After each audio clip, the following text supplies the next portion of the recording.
I came home from Peru a few weeks ago to see my family before my next adventure. It felt really strange returning. The vibe and resonance of the jungle is charged with positive energy, where the city has an energy which feels more negative, more man made. My first stop was BC's capital, Victoria. It's a beautiful city with even more beautiful natural surroundings. I visited a few parks while in town, including French Beach, Botanical Beach, and Goldstream Park, with my trusting sidekick, Ryder the mighty water dog.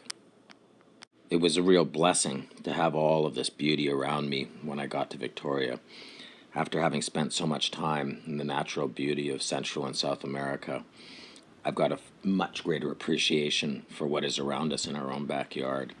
Even with the rain and the cold of the West Coast winter, it's absolutely stunning to walk around in the trails and in the parks around BC coastline.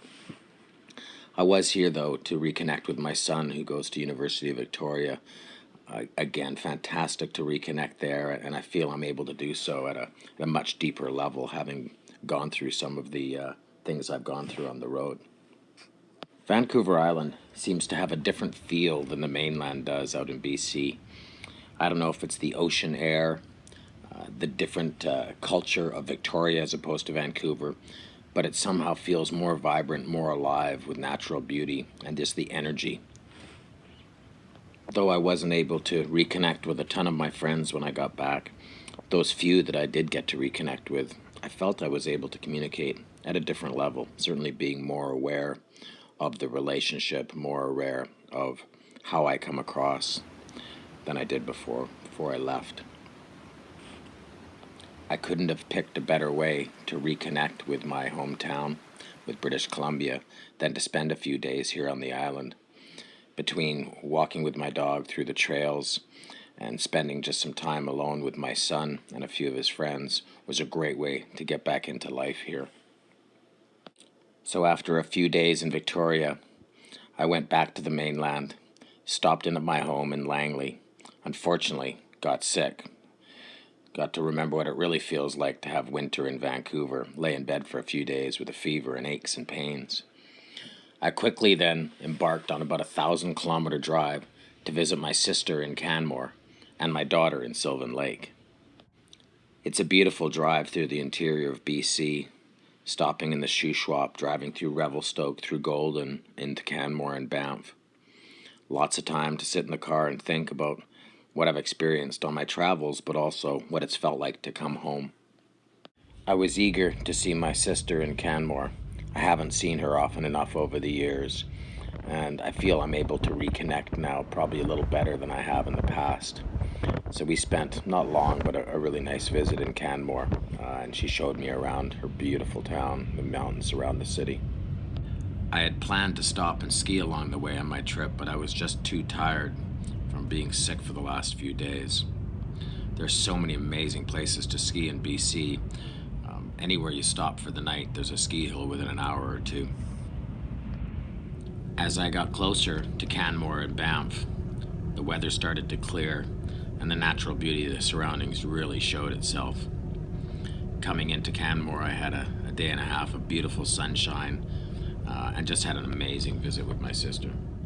Canmore has really grown and developed over the last decade or so. It's like a mini Whistler now with beautiful restaurants, lots of gift shops, and tons of hotels and places to stay. I'm not allowed to build to live in the park in Banff, so this is where a lot of the people live that just love these surroundings. The Rocky Mountains here, of course, are breathtaking. Even though it's been a warm winter across most of Canada and certainly in BC, there is a good amount of snow. And so there's lots of opportunities to get out and enjoy this beautiful province. After my visit with my sister, I took the 3-hour drive to go and see my daughter in Sylvan Lake, Alberta. Sylvan Lake is a little resort community about 20 kilometers out of Red Deer.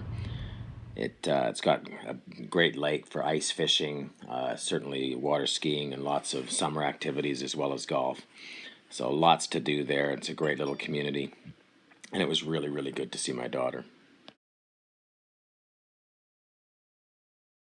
I can remember coming here when I was a teenager with a friend of mine to have bonfires down by the lake when there can't have been more than 500, 1,000 people living here. Now Sylvan Lake holds about 15,000 people with a ton of cabins along the lake.